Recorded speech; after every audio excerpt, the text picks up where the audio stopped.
wange nabunya mwanyinaze nedda sokoleko okusanyuka Njugu kukulusoma omuntu n'asanyuka nnyo n'atema n'obukule. Omanyi waliyo okusibuluka kwe yabadde eyo. Kati nze nagenza okwetegereza ate ng'ate omuntu asibulukuka. Asibulula abantu, abasibulula bonna nze nalabyemu lubuto. Olaba otya? Bwe bali muyinza okugamba nti nze ningiriza nnyo n'ebitankwatako. Tunula feesi omuntu w'olubuto egejja nayo nnene. Olubuto nalwo lugejja era nga bw'olulaba. Kakati bannayiffe tugambe tutya ddala ddala. Kati tugambe ki? Mu myezi 3 ena twale eri mbu yafumbirwa. Akram juzi yazze South Africa oba myezi egyo tukale katugereke kugibala. Kubange South Africa okusinzira ebbanga lyengenzeyo 4 hours oba otuuse. Checho katukirekera awo. Byebyo mwanyinaze nkwagaliza birungi ngera bwomanyi entalo zaffe twazisizinga fire ana abantu balina emitima Dennis kati lwaki olemezza awo era nga tukyali mu layini emu ey'ensonga ezo bwe zityo oba bino biriggwa bitya kubanga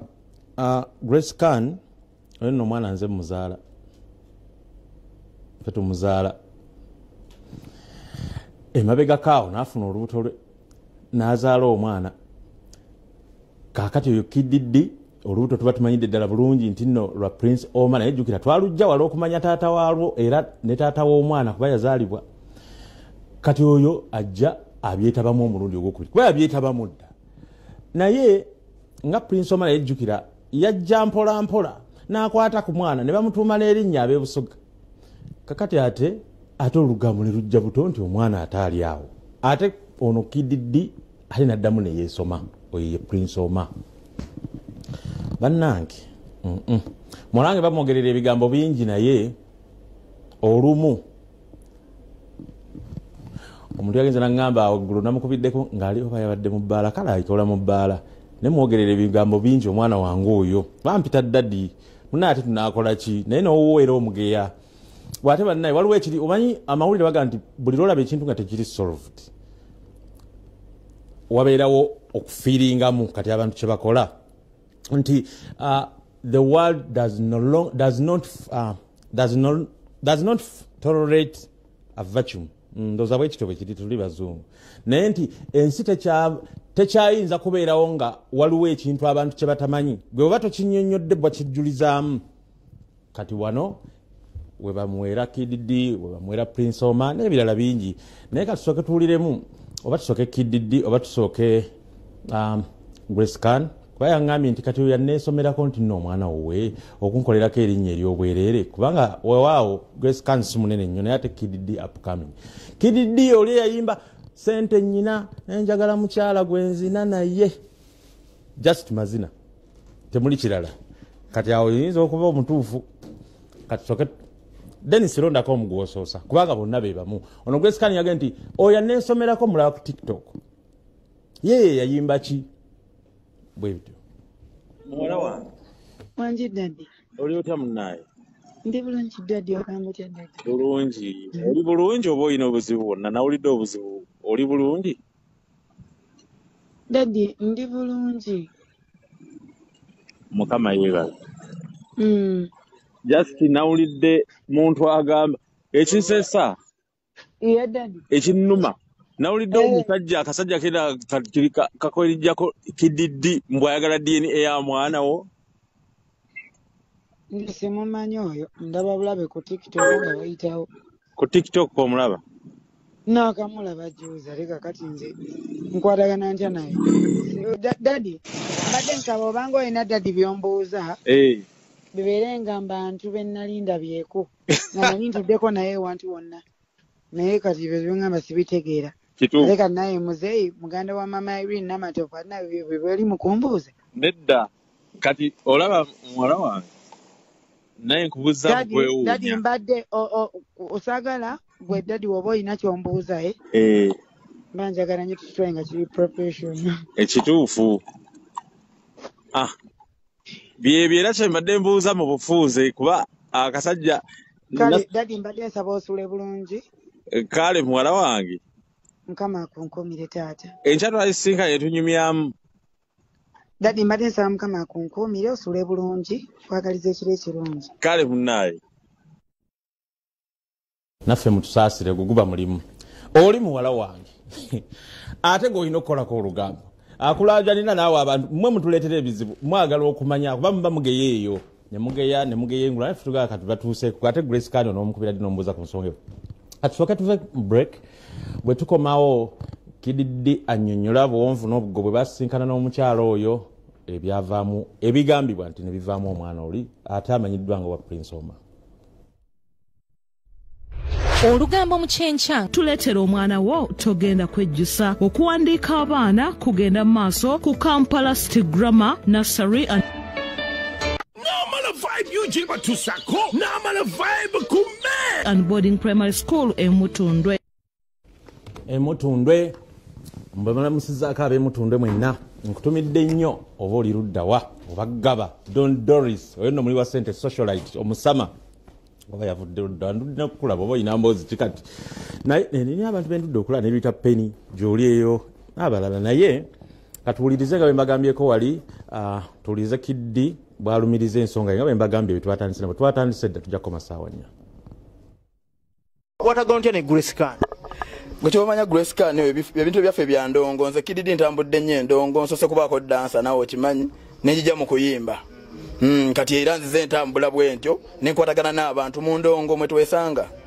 Era nenkwatagana naye byenzina ne bimunyuka buli omu anyumirwa amazina gange. Kati okuzina okwange kuba kukunyumira osobola okumpita n'enkuziniramu. Siri mubi mu kuzina. Yanyumirwa amazina go nakuteekako mu luyimba lwe kyali kitya? Just that ebya industry bimanyi twemeetinga okyalira ku munno mu vibe ne mu studio kikola kikuba kati wano ndi mu studio. Tomanya ani ali mu studio muyinza obeerayo nga ali era aliyo naye nga muyimbi nga tomanyi. Ne mu studio kiggweramu. Awo mu kunyumirwa amazina go ge wali ozina kwe kuzaalira omwana. Gwe kyoba omanyi oyo omwana nze nagenda ne omwana oyo kale yagwawo bugwe nange saamanya oba najja. Nene ndaba ate nga omwana wa mikisa nnyo omwana nazaala mulungi ande. Omwana alabika bulungi. Anti obulaba era nagamba bano omwana kyakalabika bulungi kyekanze kyo era nzaala bana balungi bokka. Ndi omwana bamwesibyeko abantu bangi besibye ku omwana wange nengamba kangira mbaleke era bulijjo ndi Masaka mu abangi gyeyo nga ndi Masaka nezinira kubanga nyina sho nnyingi zintambuza. Twagala okumanya omwana wa Grace Kano wo. Omwana wa Grace Kano oyo golaba afaana nani? Gobo omulaba kalo sola muwa muntu ki? Okufaana teruba Luganda. Bakwebyo tugende ku DNA. Ande tukere ku macha tugende bakebira omusaayi. Bagabe Kididi bagera mukebira n'omwana. Osabe DNA y'omwana wa Grace. Tugende bamukebira ate bamugambye kifaanyi si Luganda. Omwana yamalayo taata we Kididi. Anfaanana nnyindo mimwa maaso byenjogera nnimba sente zaweddewo sente nina nakola ki nali nnimba nze sina sente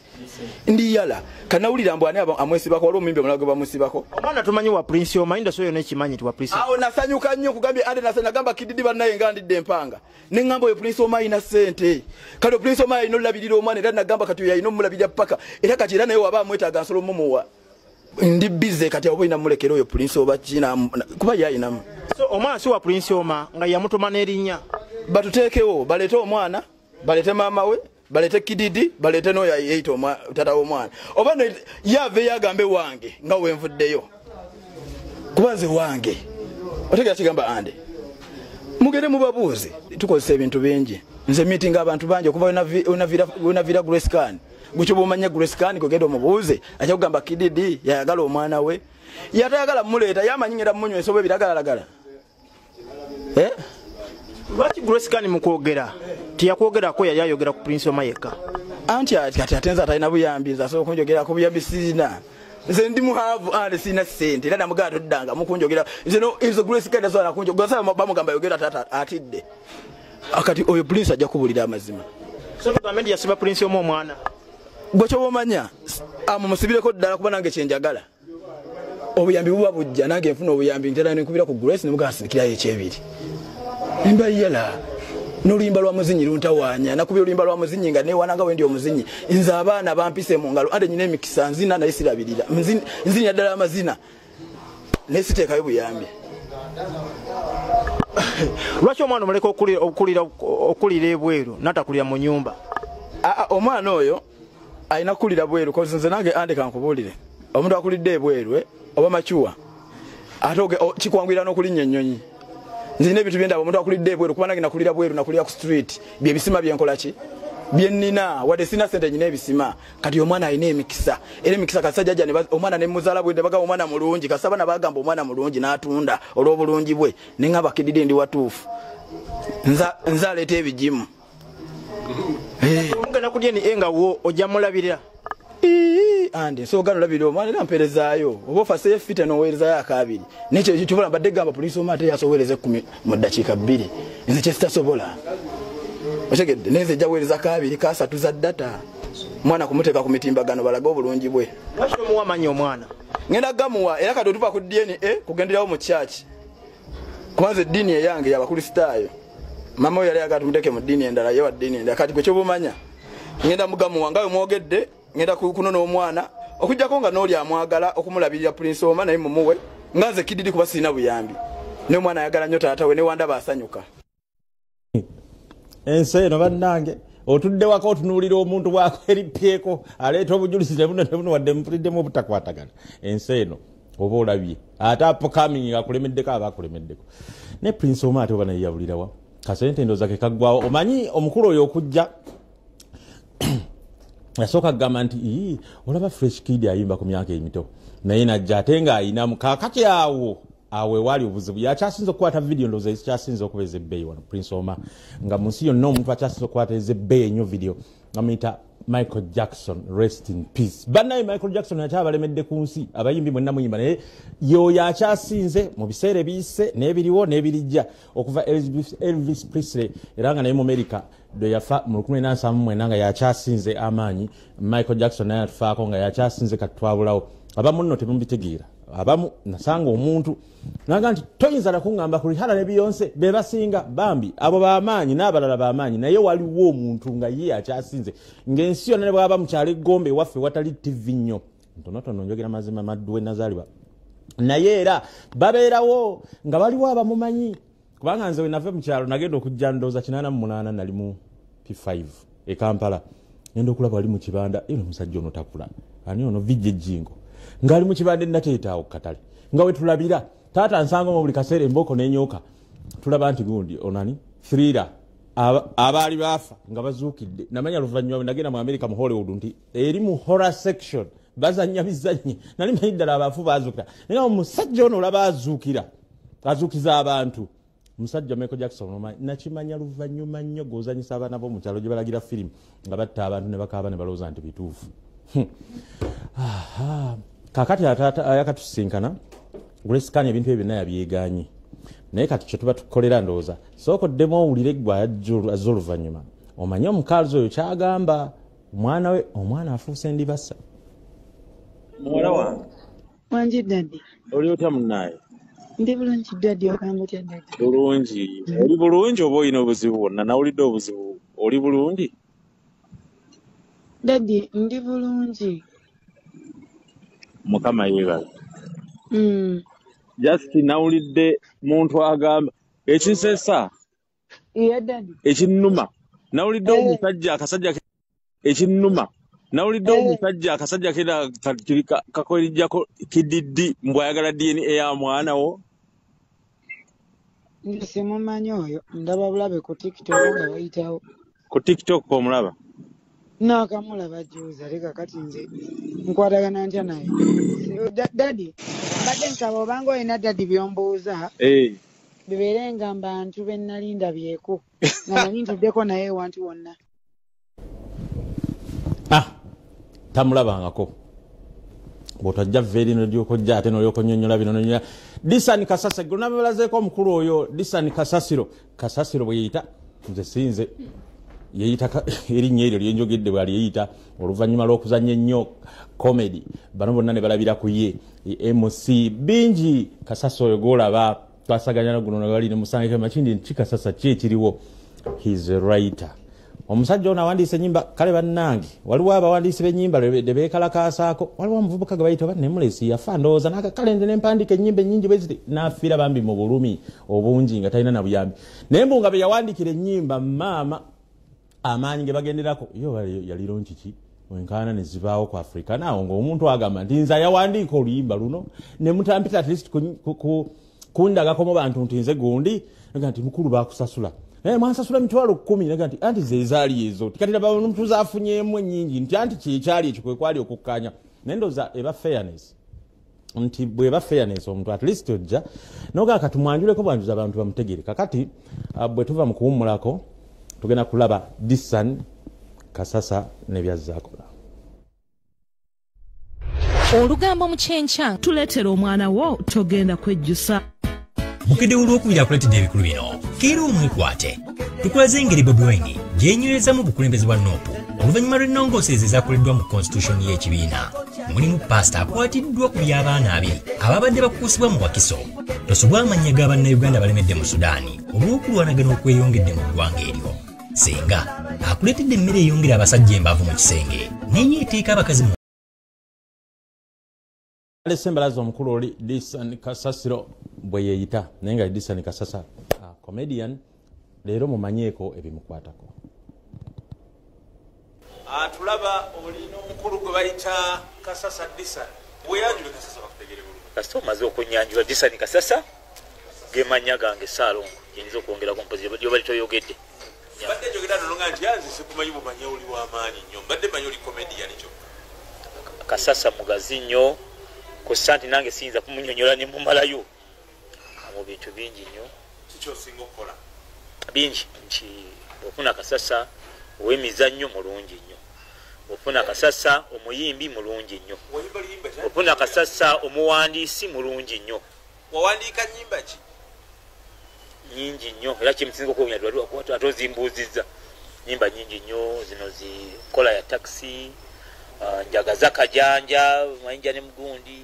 ennyimba ngazi Gologosa Mwami Sebata waliwo kayimba kaliko kati aka Maureen Nantume tweyisaako ennyimba nga mube ku Sada Baganja Sara Zawedde Babeti Mpologoma Kankubeero kumpi nyimba Nyukando njogera nga balatana yenga dalinga olasaba taluyimba ki sirumu nyingi nnyo nyimba nyingi nnyo mbadde mabega w'ennyimba nga Gologosa mbadde mabega w'ennyimba nga Zinamu Yanova mbadde mabega w'ennyimba nga Teriba Ddogo n'endala nyingi nnyo kati awo ina loge Gologosa ne Gologosa kati Gologosa naye katulizo oli wa myaka emeka yawandiika Gologosa olabikanga omuntu omuto ettooke linaabeera eddene ne bwe libeera tto ebiwagu bibeera biwera tinatandika okuwandika ennyimba nga nkyali mulenzi muto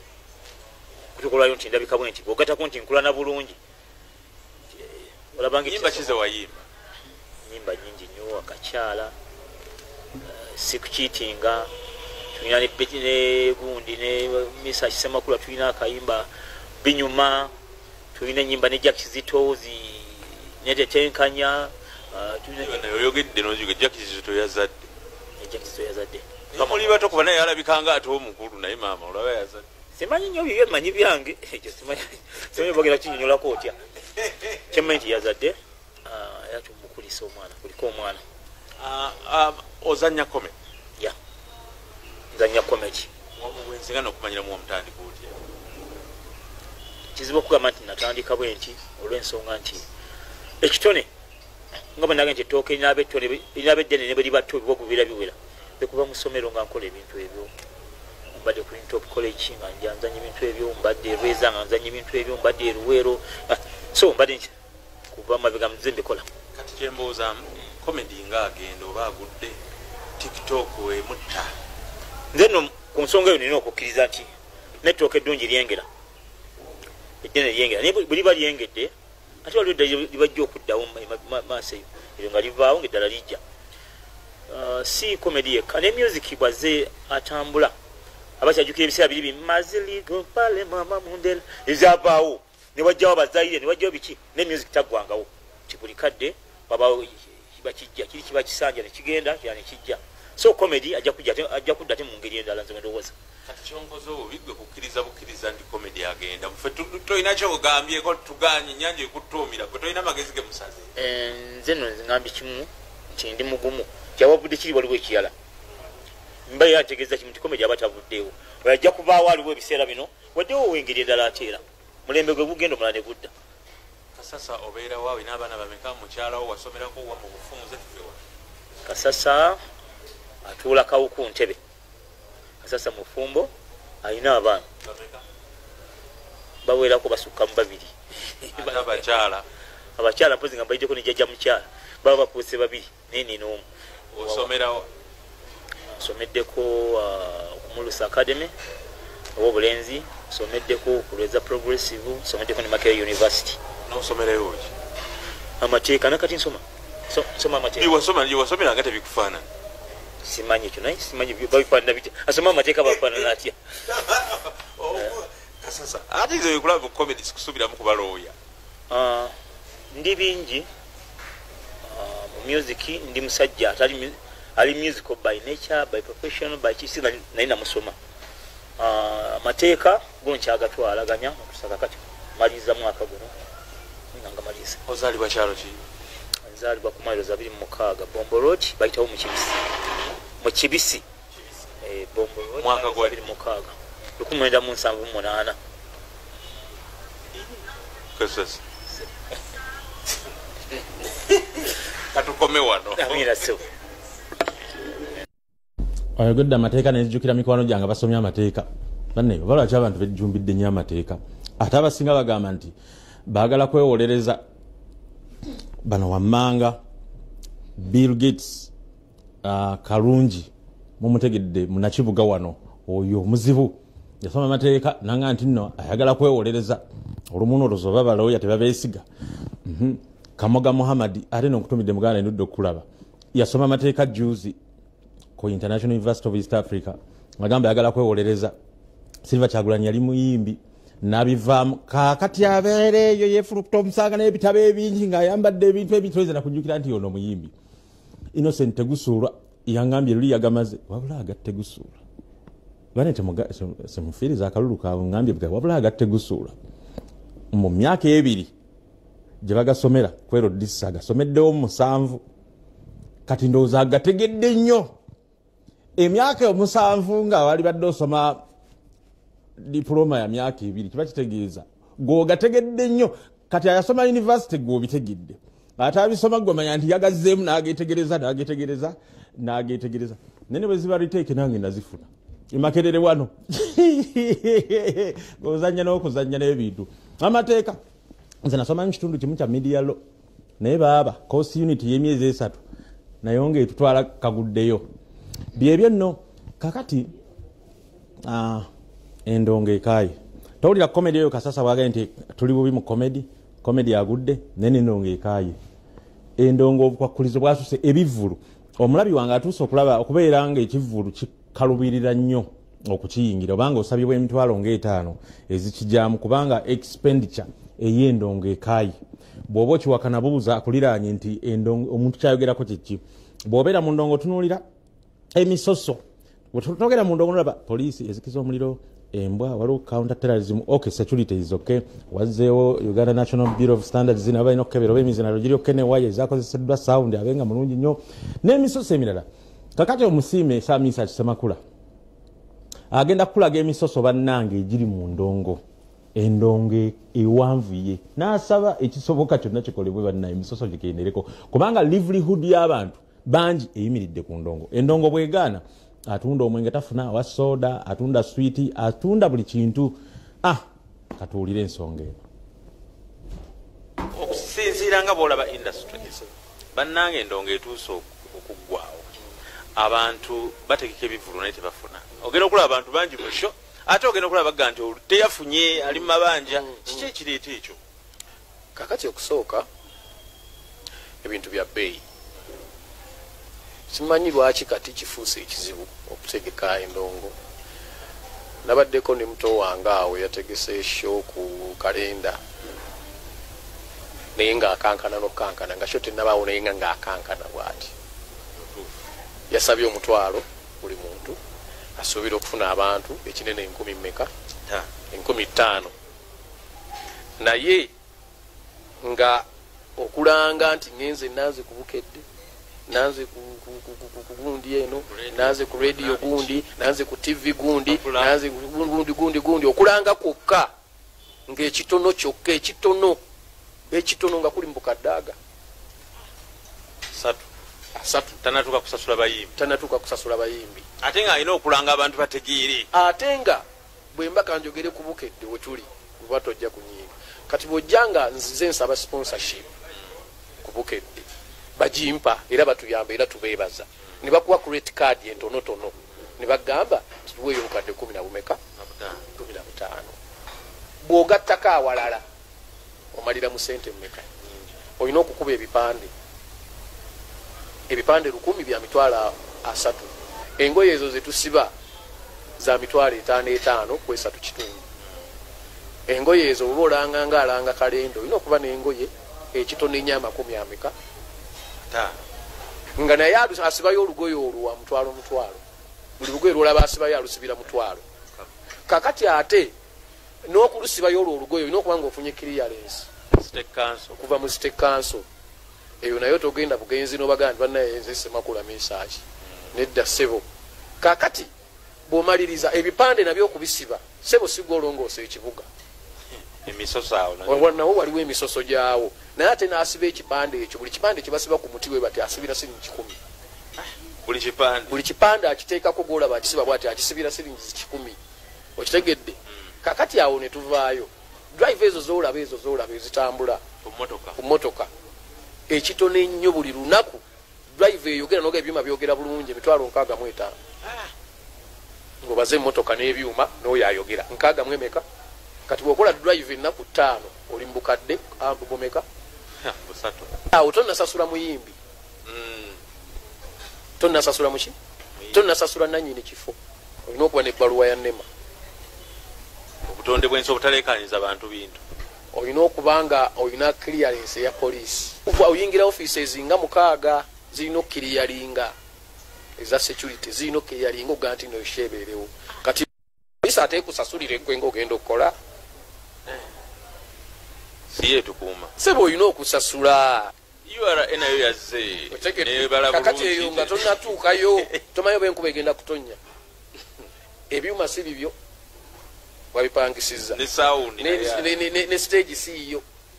nowa stage naye ali awo ebyuma bya stage endanyiri kifo si kikyo abakubi ba bandi ate bo nabo si babo n'abakozi bonna naawo si babo olinawo bakanyama olinawo biki byonna ekyo olwo oli mu kivulu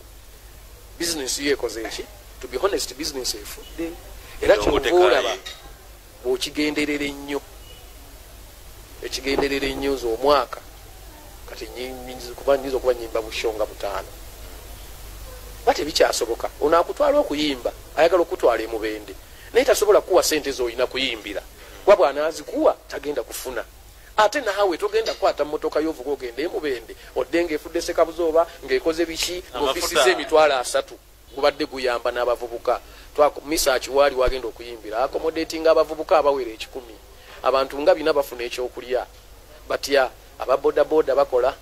abatunda switi bakola abatunda obunyama bakola abatunda buwalagi bakola abasiba ekiwempe bakola abakola biki byonna abasecurity bakola buli omu akola naye misaaki bw'aba takoze waliwo abatafuna kyakulya okitegedde so kati nze nsaba ntuusa okusaba kwange wadde toŋŋambye nsaba bannaffe abakola aba police makers batuyambe batutunuulireko mu nsonga zino tetulina musango tulinga abali ku kibonereza ababonerezebwa ffenna abakwatibwako ensonga eno tubeere involved mu kuteeseganya n'abakulu basobole okututegeera so baleme kuba nti nno seeguya yeka ye yagenda ne gundi n'ateeseza misaaki waliwo ogambidde nti